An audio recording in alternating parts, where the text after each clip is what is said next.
बिहारी के लाला का धन आ गइल। हाँ पापा। ए आज तार रिजल्ट नु आवेला रहल हो। कहा ना पापा कि हम फेल हो गए नहीं। जिया 2000 फेल हो साल गया, हाँ? कोनो बात ना। अरे असफलता तो सफलता का पहिल का सीढ़ी होला नु। कोनो बात ना। हैं कौगो सब्जेक्ट में फेल भइल बड़ो। 4 गो सब्जेक्ट में। वाह अच्छा 4 गो में हैं? आ सब्जेक्ट टोटल कौगो रहला 5 गो। 5 गो सब्जेक्ट आ 4 गो में फेल।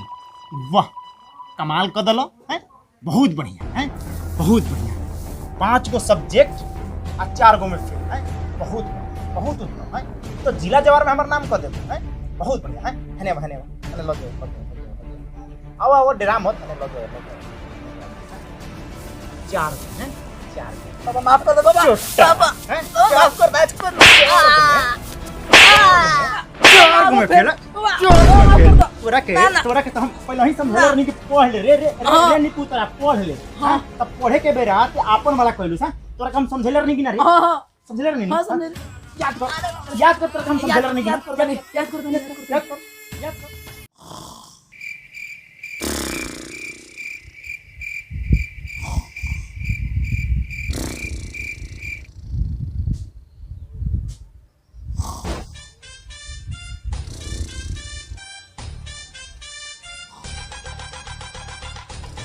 बेटा ए बेटा का कोचिंग नहीं के जाए के भाई देखो तो घाम उग गई आ अभी रे सुतल बड़ा कोचिंग ना जइबो। ए हमर तो सुता द। अरे तो कोचिंग ना जइबे रे। अरे छुट्टी बा। छुट्टी बा का चीज के छुट्टी बा भाई हैं।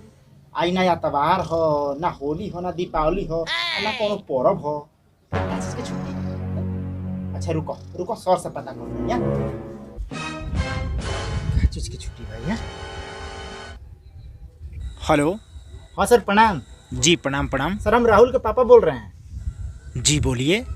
सर आज कोचिंग में छुट्टी है क्या? आपका बेटा पढ़ने आएगा तब ना पढ़ाई होगा। अब रोज छुट्टी मारेगा तो छुट्टी ही है। ओह नो अरे साला एकर मतलब ही हमरा के चूतिया बनावता है। दिलवाले तो बहुत देखे लेकिन प्यार में जो पागल हो जाए ऐसे दिलवाले को आज पहली बार देखा। का हो जिया डार्लिंग एकदम भुलाइए कर बोल ना। सुबह स्तर रहे कितना ली फोन करे तेरा के उठावे ना हैं का सब अरे जनता हमर से कहे ना है तो जल्दी से फोन के अपना सर पे लेके जाता। हां ले गइलू। हां देखा अब भी ठीक कर देनी अभी देखा तो ठीक हो गइल है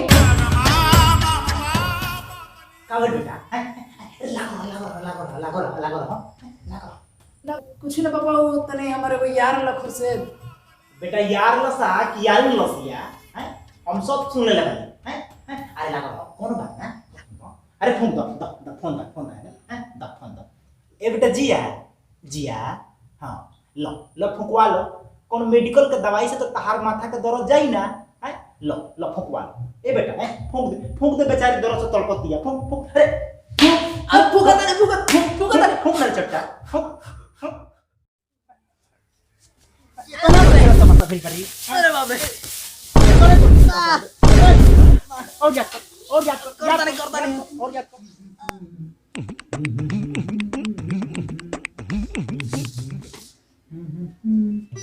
ए पापा हैं तने 1000 रुपया दे।